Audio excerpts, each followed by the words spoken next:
I'm starting registering the session right now, so behave yourself. What else? Please stick to the plan, be on time, because at the end of your session, which will happen, if I'm not mistaken, at 1 p.m., the session will, the platform will automatically start a countdown, and the session will close itself. And of course, you don't want your attendees to leave the session without being greeted. So just that, please be on time, try to stick to the plan. You will be on air in 1 minute. Attendees will start flowing automatically. You won't need to do anything. Just I will switch off your camera. I will just leave John camera because he's the moderator. When he calls you to take the floor, just switch on your microphone and camera, and you're free to go. Any quick question? 40 seconds to be on air. Your slides are updated. You can, on the upper right of the screen, you have slides and video. Everybody of you can click on slides, select the right slide you want to launch, and you can change it with your mouse by going on the window that will open. It's very easy. You can manage the slides by yourself. Sorry, not much time for the question again. I will switch off my camera and my microphone. You are going live in 7 seconds, so good luck. Enjoy.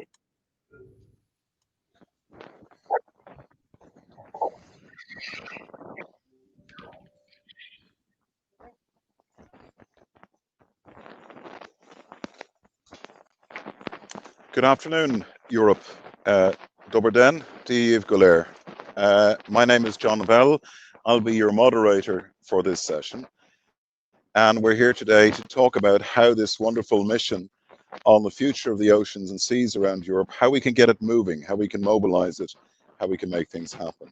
I'd like to particularly welcome our colleague, the Director General Charlina Vicheva, the Chair of the Mission Board, Mr. Pascal Ami, our Mission Board members and colleagues, Mission Board Assembly members, Member States representatives, and our colleagues from the generation of people who call themselves youth, who are going to be keeping us on our toes in the course of today. The Mission Board has made great progress over the last year, and I think now we need to move from aspiration to realization, from the inspiration of this wonderful landmark document to implementation. And today we're gathered here to try and convene people around how to move the mission forward. It'll be crucial to engage and mobilize and capture the hearts and minds and resources of citizens, stakeholders, member states and regional representatives, and everybody who has a hand in making the mission a reality. We'll have an opportunity today to listen to those who are responsible for what has already happened, maybe to inspire other actors, our colleagues in member states or assembly members, to join forces together to work on this as a genuinely European mission about the future of Europe, where we live and work, and to work with the Commission, the Mission Board and the Chair to get the message out there, to mobilize and to get the resources moving, to champion this great new exploration through science, research, innovation, and all of the other policies that go along with making that a reality. So today, our mission on the ocean, seas and inland waters, the great starfish that will be our guiding star, will champion a new exploration, not just through science, research, innovation, but also through the alignment and the mobilization of other policies, ecosystems, stakeholders, resources, and actors that can make the mission a reality. Our collective ambition as we start this journey is the recovery and restoration of Europe's marine and freshwater ecosystems by 2030. So with that, I think we need to pay special attention to the voices of our citizens who've been such an important part in framing this first step.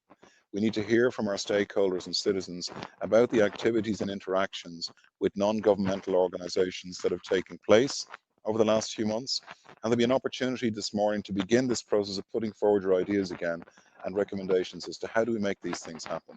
So the door is open to the future. I'm really looking forward to listening to your ideas and discussing together how we can engage and how we can mobilize people in real places across this great European Union of ours to shape a better, more sustainable and blue future. And to kick it off, as we're here in a storytelling mode, maybe Laura, you can run the video on the mission for healthy ocean, seas, coastal waters and inland waterways. Thank you. Laura.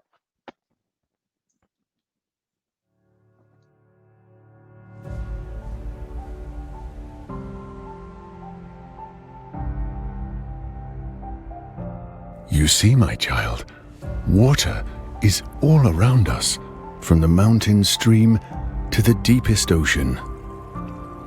Water is life, oxygen, food, energy. Water is beauty when it's not mistreated. Yet, nature has a way of fighting back. Go see for yourself, my child. It's scary out here. The ocean is so powerful. My teacher says it regulates weather and absorbs carbon emissions. That's good for the climate. The ocean is the guardian of our past, home to amazing treasures and life. There is so much below the surface, mysterious and vast. We know so little, so we keep exploring, looking for answers and solutions. Our ocean, our seas, our coasts, our rivers, they give us so much. Food when we are hungry, peace and refuge when we are troubled, healing when we are ill, opportunities for new adventures. It's time we restore harmony with our ocean and waters. Our mission is to protect our life support system. Sail with us on a great exploration of our blue planet. Together, we can heal it.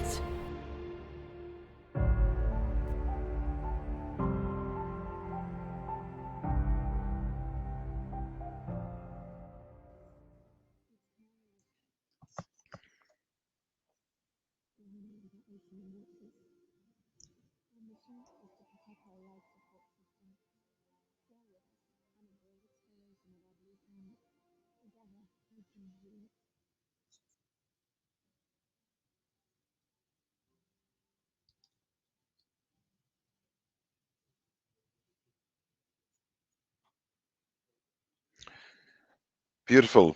So, who says beauty cannot tell us the truth of our age? Now, I'd like to introduce Ms. Charlina Vicheva, who's the Director General of DG Maritime Affairs and Fisheries, to provide some introductory remarks. It's great to have you with us today, Charlina.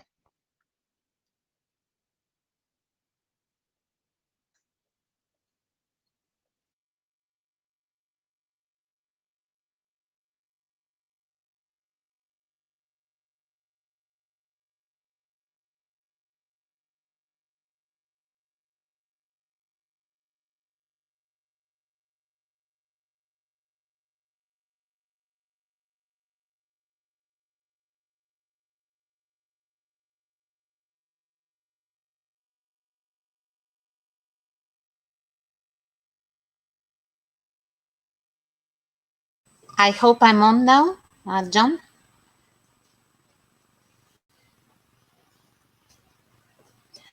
So I will start, and in hope that everybody listens to me.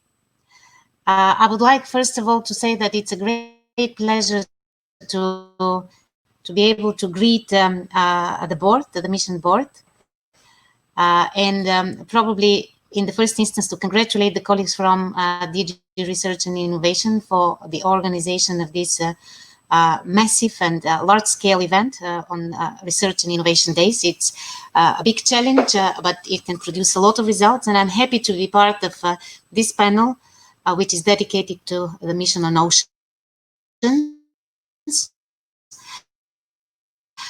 The video was quite telling about how important this mission is. And I would like to start by thanking the board and the chair, Mr. Lamy, for all the work that has been done so far. It has been a very intense year, but a lot has been produced. What I can say on our side, that we have been in the same intense mode with our sister DGs, with the Director General on Environment as well, to facilitate the mission board's work. and to make now the mission happen. So the design work is one challenge. Now the implementation is the next, and normally the implementation is even harder because it is about the day-to-day commitment and engagement. What I have to say is that I love the a sharing platform about the challenge and how we can help it. But it's also using the citizen energy, which I brought over there, and mobilize the implementation of mission. So citizen scale is one key process, culture of respecting oceans massively across the board. Another key to success is cooperation. So I said, but it is also a lot of commitment and engagement with the member states and various local levels. We see this is the level where a lot of the implementation can happen, especially in the coastal areas where we talk about oceans. But when we talk about water in general, it's all over the place. Then stakeholders, not just member states, but a wider range of stakeholders needs to be mobilized. Mobilization is the third keyword, and how we're going to do it. It's not only citizens engagement, it's not only engagement with the stakeholders, it's mobilizing also financial resources. And we've been through this exercise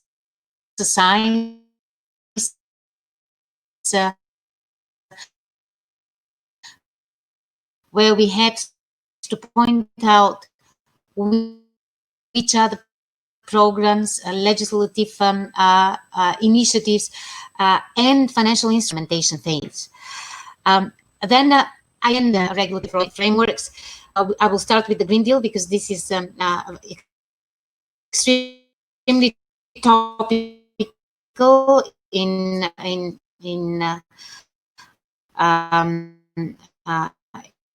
terms of what has been just approved by the college policy, which will frame how we're going to use sustainably the oceans from time to time. But I have to say that we are quite well on track with the sustain to be mobilized as legislative initiatives, but also as programming opportunities. On the financial side, I cannot miss the opportunity to say that recently we have approved this commission, and it is now, and the council endorsed it, and it is now for negotiations with the parliament, instruments where climate change will take 37% of all the funding, and we are talking about 700 billion, which is part of New Generation EU, and the biggest instrument, which is the Resilience and Recovery Facility, the so-called RRF. So on top we have the structural funds, and there we have the European Maritime Fisheries Fund. On top we have instruments that we have designed in our house, like Blue Invest. So we are trying now to put together everything into a mainstreamed, consistent, and synergetic framework. Last point that I would say, because the latest discussion was about prudent approach versus or in balance rather with the ambition of the mission. In order to gain trust among society, we have to be very prudent to feasibility of targets and effort, but also to set high the ambition and the aspiration, because it's very much an aspirational work.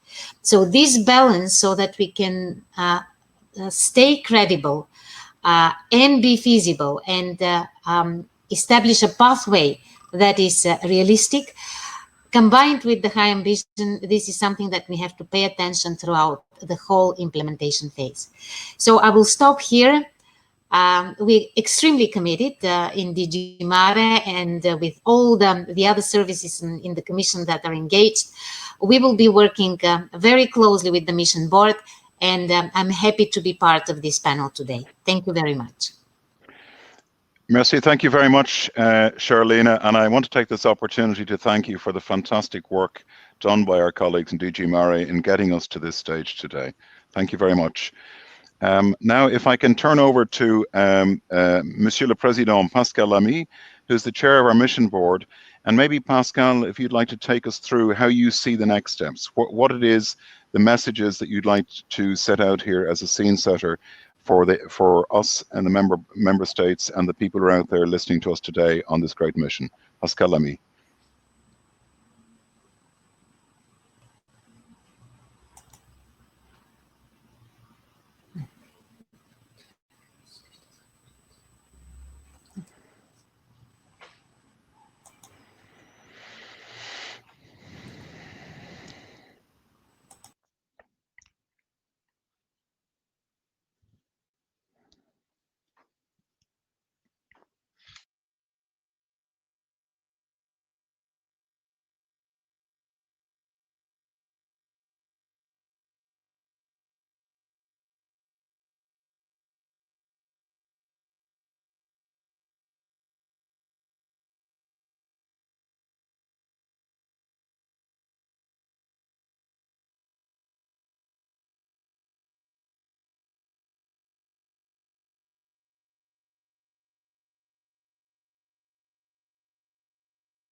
So just a little bit of patience while we're connecting with Pascal Lamy, who is there.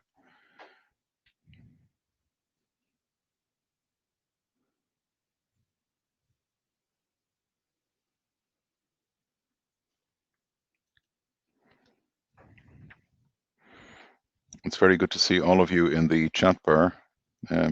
Most of the messages so far have been quite polite. I appreciate that. No content is being shared, indeed.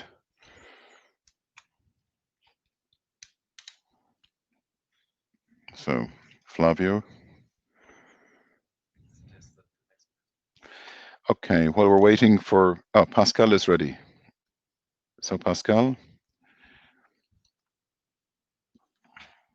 Good afternoon, Larry. Hi. So Pascal, we'll try and get you on screen. Flavio.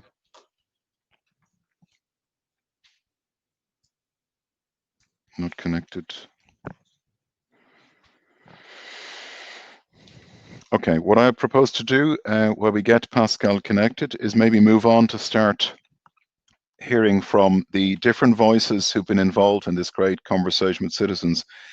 Peter Heffernan, just on the off chance that you're connected, could I ask you to step in from the island out in the west of the European Union? Peter Heffernan.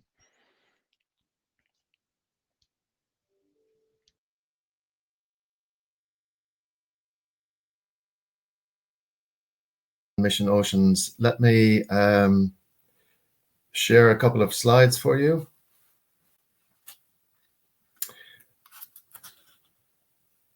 So in Ireland, we had a three-pronged approach to citizens engagement, and we were very fortunate to have a very mature national framework of marine coordination to work with, and two excellent partners in the National Marine Institute of Ireland and the National Youth Council of Ireland. And we had a wonderful experience with a citizens engagement seminar with 50 participants, also a dedicated youth event with 30 participants. And I think a hallmark of both of these engagements was the enthusiasm. And I have to pay a real compliment to the youth engagement. It was a phenomenally energizing experience to hear the voices, the engagement, and the real interest, deep interest amongst the youth in this critical existential challenge of oceans and climate. Also, the concerted online media and social media effort generated an enormous public response in the context of over 1,000 responses.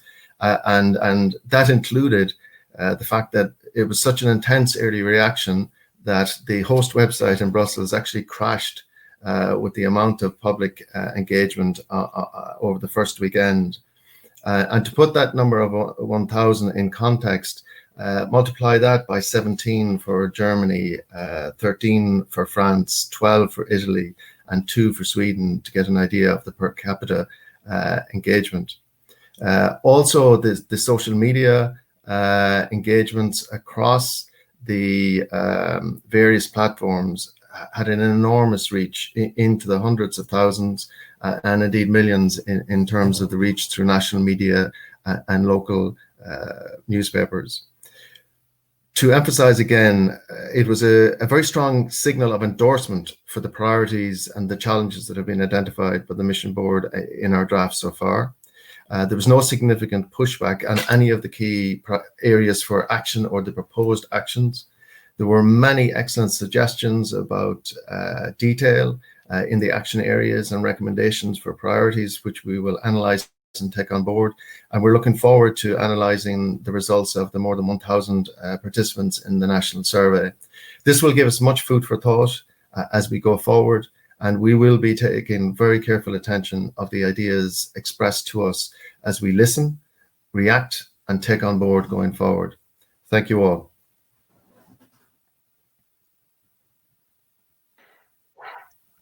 Gormago to Father. Thank you very much, Peter. That's great feedback. Pascal, by any chance, are you connected?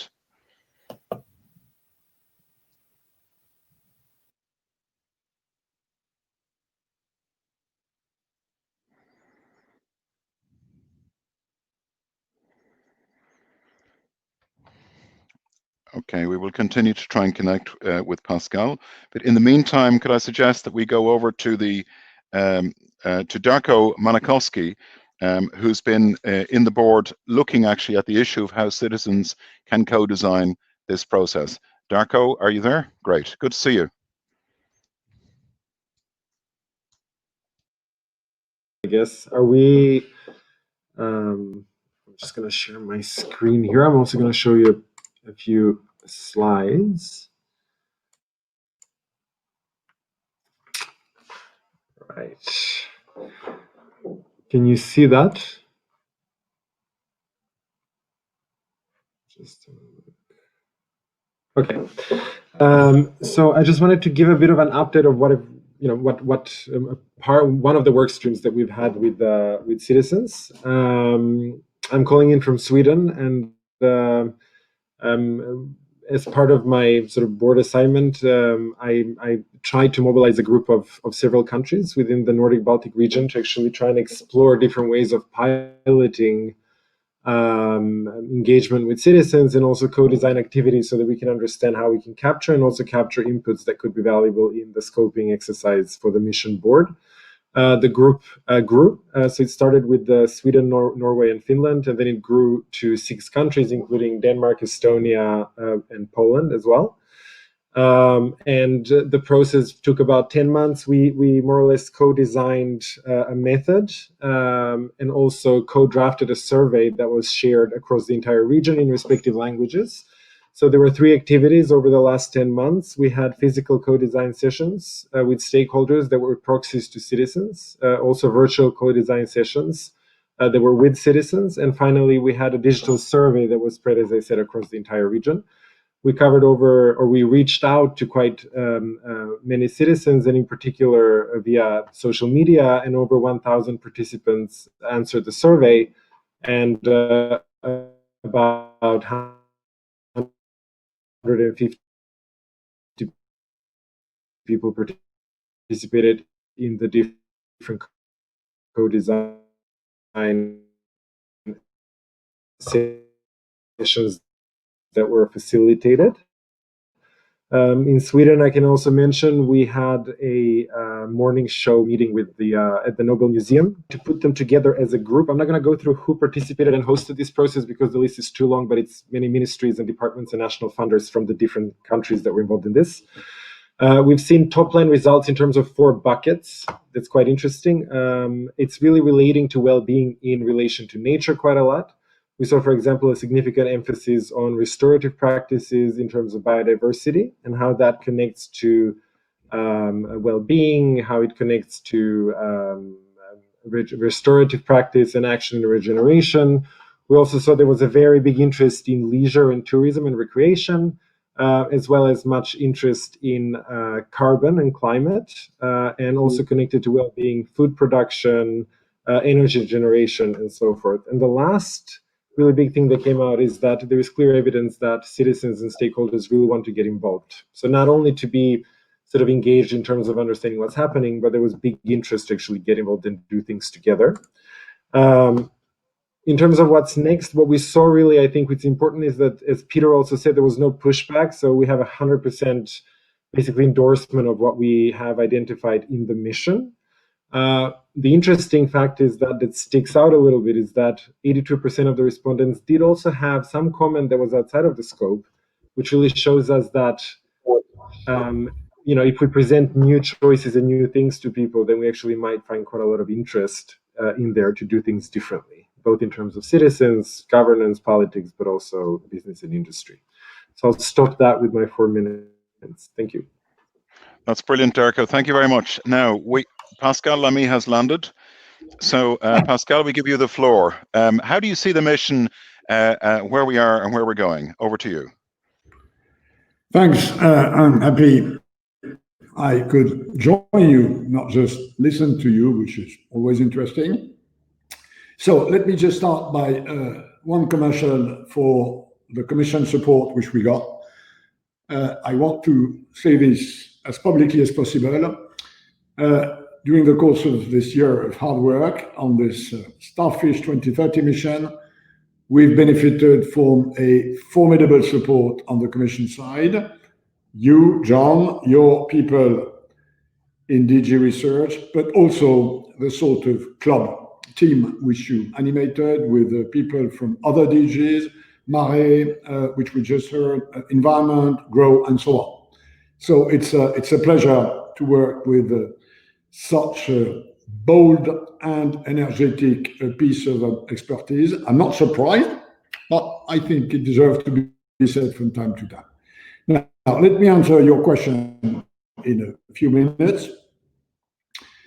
The problem we have, in a very nutshell way, is the contrast between the simplicity of our ambition, how obvious it is that our hydrosphere, as we call it, sea, land, water, lakes, rivers, the ocean, how important it is for our life, how much we are damaging more and more this hydrosphere because the way we behave collectively as a civilization, and the obvious necessity to restore, regenerate, repair, protect, animate this hydrosphere. This is 30 seconds. It's obvious, it's enormous, it's essential, and in a way, it is simple. Then comes the problems, which I would like to mention in two directions. Once we've tabled the work we've tabled, and which my colleagues have been working on a lot, and I also want to thank them for their engagement. Once we've tabled the solid piece about the problems and the solutions, and how could we get by 2030 to a restoration of our ocean, waters, and rivers in Europe, then comes the main problem, or more precisely, the main problems. One is about governance, and the other one is about communication.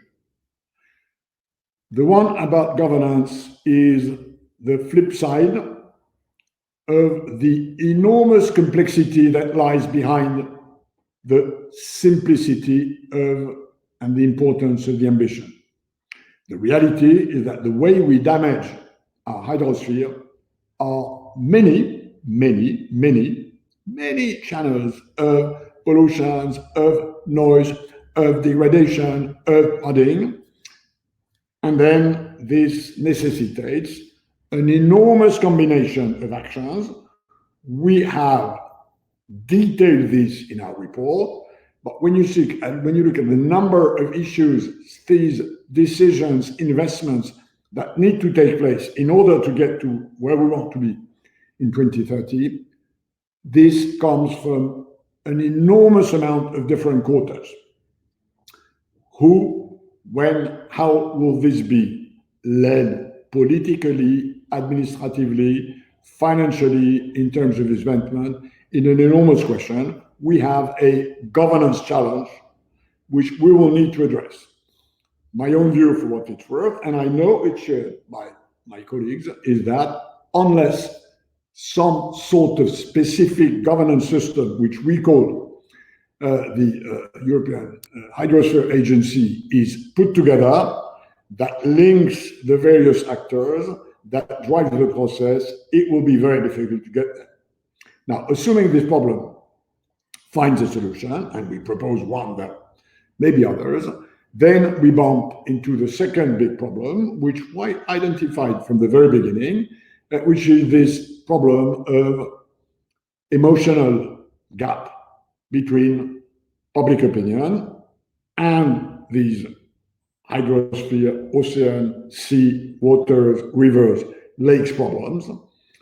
We know, people know there's a problem with the atmosphere, because of pollution, because of particles, because of emissions, because of climate change, because of heat. They don't know we have an even bigger problem with hydrosphere than the one we have with our atmosphere. And unless and until we connect people with this problem and with the solutions, until we fill this emotional gap, it will be difficult to mobilize the necessary political energy to put pressure on political systems, on political leadership. So filling this gap is also an essential condition. I mentioned governance. We have to work on emotions. And this is, by the way, the notion why we took this starfish image for our report. A sort of emotion, imagination behind this being a kid that holds a star in his hand, and the star is a starfish. It's an animal, it's lively, it's nice, it's fragile, it's threatened, and the starfish tells to the kid who holds it in his hand, please help me. This is one of the streams which we believe could help us bridging this enormous emotional and knowledge deficit. And I believe that this is the second big challenge we have to face. So we are happy of what we did. We worked hard. I think the overall reception of our report, and we could measure this yesterday in the enormous stream it created on the occasion of the Research and Innovation Days, the enormous stream it created on social network, which was, I must say, very impressive. So we are happy with this. Now comes these two challenges, governance, and this is very much with you in the Commission, you in the European Council, you in the Parliament to address this, and communication, emotions, filling this gap. And this is something for all of us, and we will need a lot of imagination, we will need a lot of engagement. And I finish by the good news, which is that what we've done so far with citizens' engagement and what is to come, and we heard Peter talking about this, we heard Darko talking about this, the good news is that there is an enormous potential of citizen engagement, not just about ideas, but about action, about contributing to a 2030 restoration of our hydrosphere. So let's mobilize this potential. Over to you, John. Fantastic, as always, Pascal. It's quite clear from what you're saying that we need to engage with this potential to get the governance to move, for the communication to take place, and for the action to be funded and mobilized and structured. So one of our key actors in the mission board has been Geneviève Pons, who's done a fantastic job in bringing together the dialogue between civil society and the board. And I'm wondering now if Geneviève is there, if she can come in and give us a sense of how she sees the next steps from that perspective. Geneviève.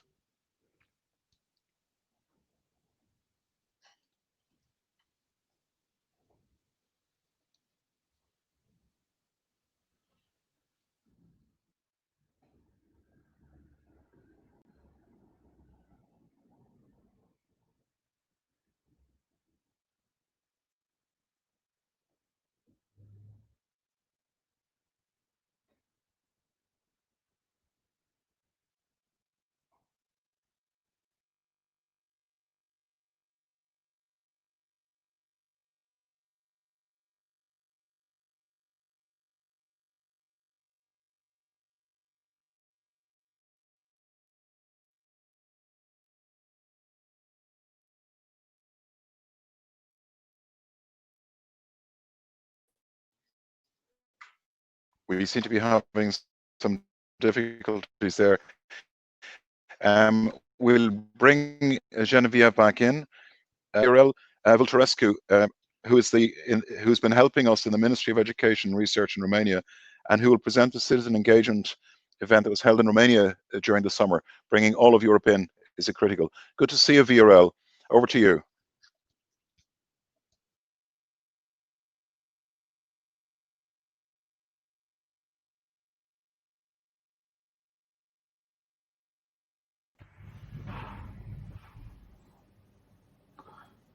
So, good afternoon, everyone.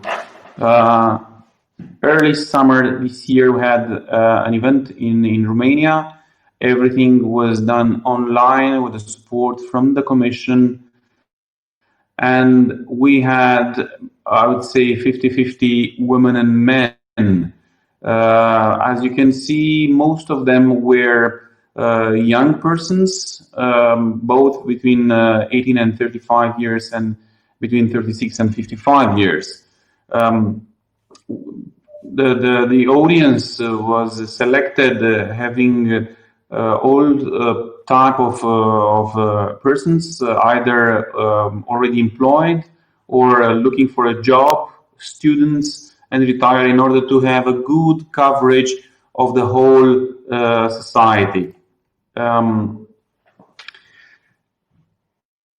It was excellent because citizens were able to express themselves, to show that research is important. And I simply took out some of the conclusions or the recommendations or the willingness that they have expressed during this virtual event, telling some other basic stories like environmental issues are cross-borders. Therefore, policy and action should be cross-borders, giving us a signal that we should act together, not in isolation, but working together in a coherent way, but also feeling responsible, feeling, let's say, aware that they can do many, many things, but also to advocate for strict legislative measures against pollution and destructions of rivers and lakes. Of course, very important is that probably for me, for the first time, scientists were considered probably the best advisor for decision makers, because science-based policy should be the mainstream now, and not necessarily the whatsoever ideas came out from various offices, but scientists should be those who can provide the basic and the most important information for decision makers. Another important conclusion or recommendation is that education in terms of ecology, water, healthy living, in environmental aspects should start from a very early stage, to start as early as possible, even from kindergarten. We should explain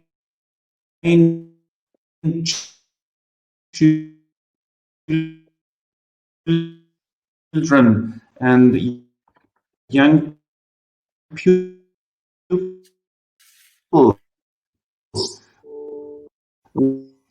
what environment means, how to protect this fragile environment, and how to live in the community with the environment.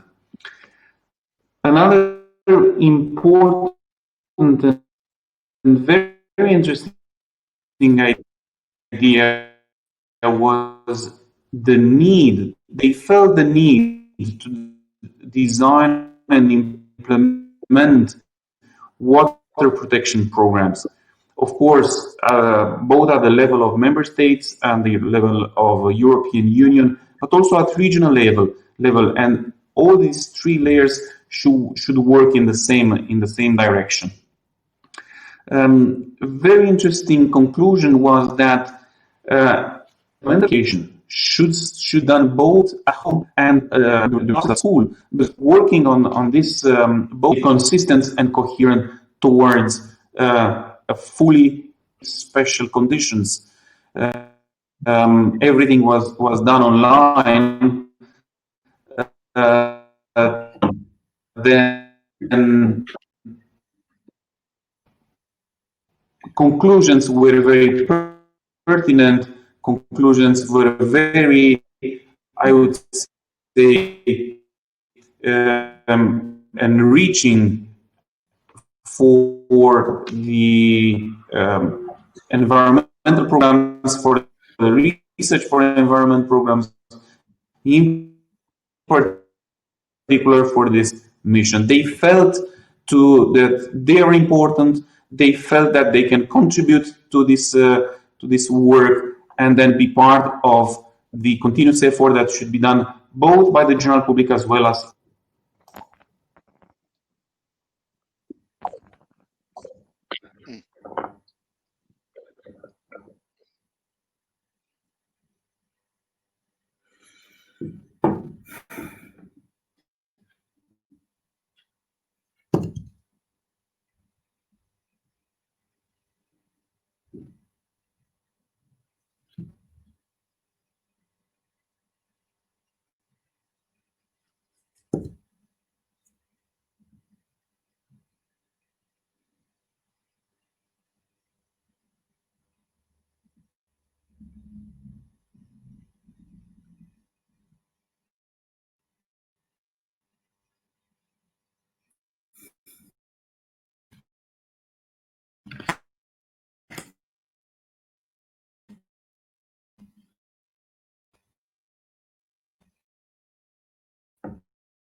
Okay, thank you very much, John. Once again, it will interrupt my to tell you about NGO involvement in the mission.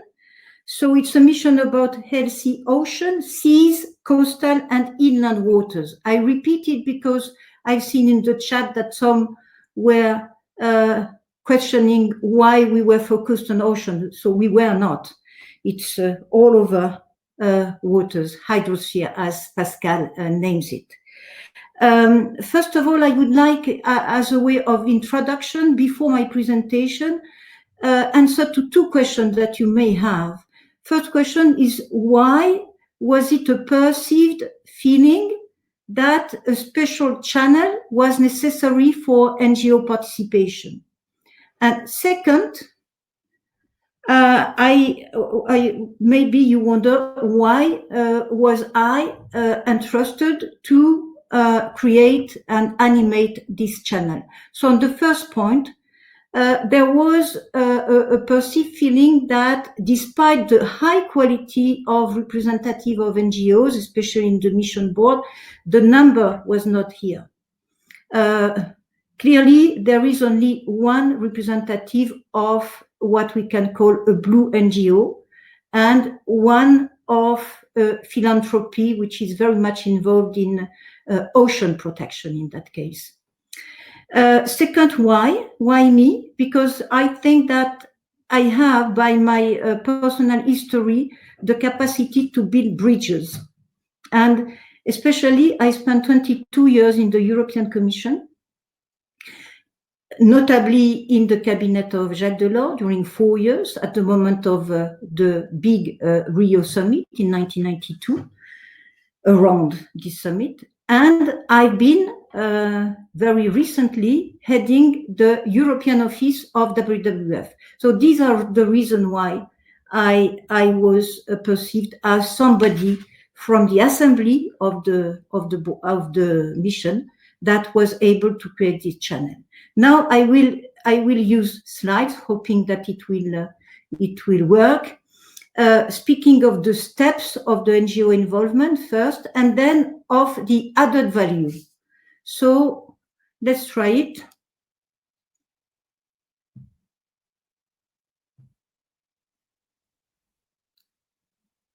Okay, so this is the first one. I hope I can go to the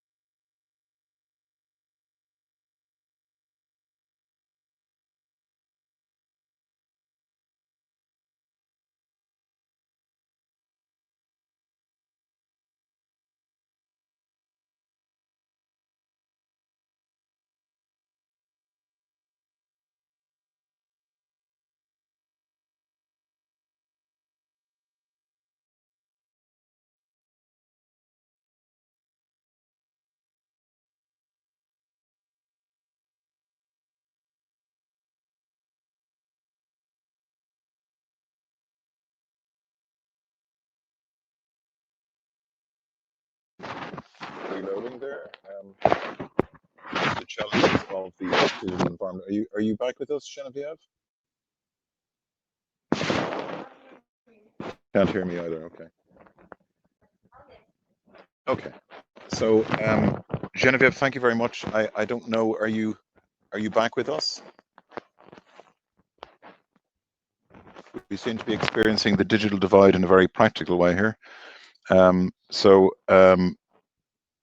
As we only have a few minutes more to go into the discussion, Genevieve, I'll bring you back into the conversation if you reconnect. And I will move on in this case to if Emer Manning is connected. Emer is one of our 23 All-Atlantic Ocean Youth Ambassadors, who was brilliant yesterday in the presentation with Pascal, and he'll talk to us about the youth perspectives, and then we'll come back to give Genevieve the last word. Emer, are you there?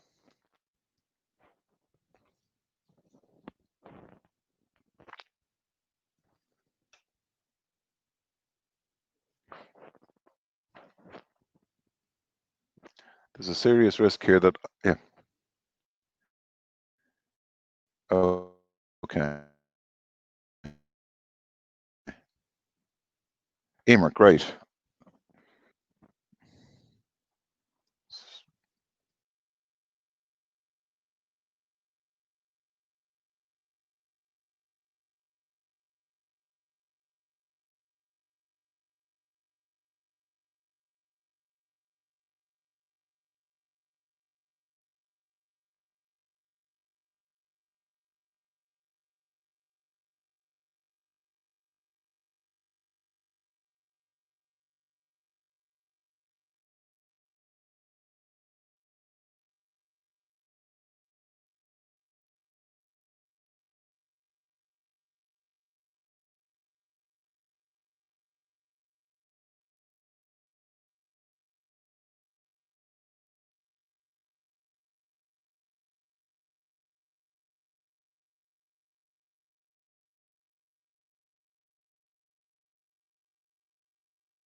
Yes, okay, amazing. Great. So I'm going to present with no slides. I think the slides are the problem. Uh, hopefully this will work. I'm watching the chat to make sure that you can definitely all see and hear me. I can hear. Okay, perfect. Great. So I'm just really briefly going to talk about the youth perspective on the Mission Oceans. So I was at 2 Mission Ocean forums. One was in July of this year and one was in August of this year. So there was the Mission Ocean EU Youth Forum and the Mission Ocean Horizons EU missions. And essentially what we wanted to do is we wanted to ask young people to identify what problems that they saw with regards to oceans, seas, coastal and inland waters, and then what solutions that they wanted for those problems. So what we found was that the main problems were many different kinds of pollution was on the minds of young people, the overexploitation of fisheries, unsustainable tourism, the climate and biodiversity crisis was a major one. For more who were in research fields or currently in undergraduate or graduate education, a lack of open sourced data or user-friendly data was an issue.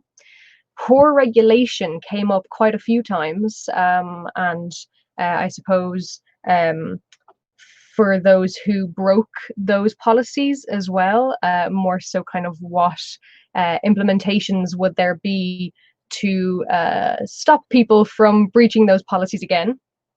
A lack of education and awareness, and as Pascal Lamy mentioned earlier, a lack of personal connection to the waterways that we have. And then the solutions that they came up with was green and blue economies, shorter supply chains and not using what are called virgin materials. So essentially extracting new oil to make new plastics when we have so many plastics that could be recycled already on the planet. Same with paper and cards, etc. Funding for open sourced research and for dedicated charities and NGOs that are looking to aid the issues. Marine education linked to the school curriculum was a big one. New, more strictly enforced policies, multilateralism, which means a lot of countries work together, and rebuilding those personal connections through art and through culture. So we were happy to see that a lot of the mission board's key goals actually did align with these problems that you could solutions and problems that you want to, and you can contact the Mission Ocean Board as well by going to www.ec.europa.eu/mission-ocean. And finally, if there's anybody out there that is a young person, my role as an All-Atlantic Youth Ambassador is about to come to an end this December, and a new cohort of All-Atlantic Youth will be brought in. So if there are any young people in your life that you think would be interested in becoming an All-Atlantic Ocean Youth Ambassador and supporting these mission projects, can do so. And you can find us on Twitter, Facebook and Instagram at Atlantic Youth or at All Atlantic Youth. Thank you very much.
So I think the sound and the digital aspects of this are preventing us from concluding as we would wish.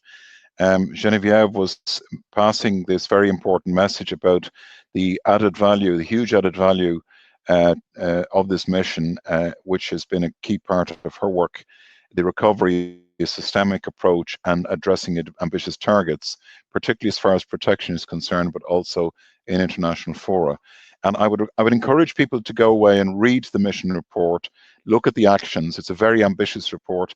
It's going to require convening, as Pascal has said, at the level of governance and society, taking it home, working out in our different ways what we can bring to making it happen, and not explaining to others what everybody else can do.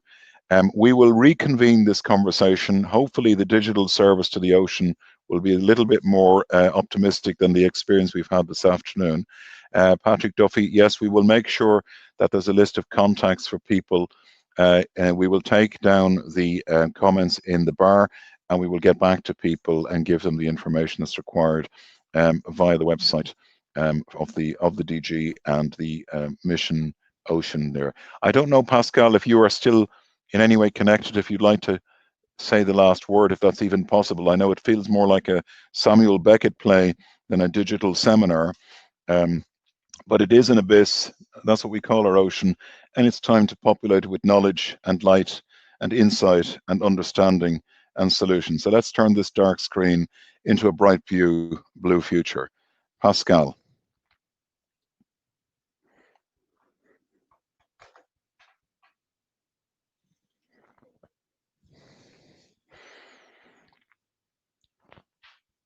Yes, as Darko is saying, there's many good and creative things in the works for the next phase. So we will ensure that we can take this conversation forward, Gesine too, and we will work on that, the connecting them up with people. Geneviève or Pascal? Maybe Pascal, the last word to you. Can you hear me now, John? Can you hear me, John?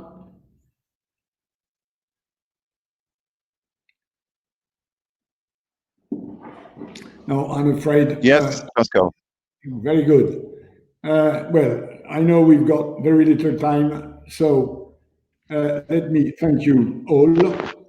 And again, repeat that this report, the work we've done for the last year, is a great thing, but it's only a start. And what we really need now, working together with a much wider constituency, is moving forward so that this 2030 Starfish mission gets impact, gets implemented. We've only done a small part of the job. We've always started a long road to 2030. And I hope that as many as possible of you will coalesce, will devote the necessary political energy. What I can tell you is that the board members, myself, Geneviève Pons with her connection with NGO, which as she said was very specific, all of us are ready to keep engaged. And that's my final message. Thanks for your attention. And John, over to you for the closure. Thank you very much, Pascal, to you and to all the members of the board and to all of you out there trying to participate in the digital darkness that has enveloped us at some points today. We will keep the conversation going. Remember this dark screen. This is not what we're going to leave ourselves knowing about the ocean, the abyss. We're going to take this mission forward. And as Pascal Lamy has said, this is just the beginning.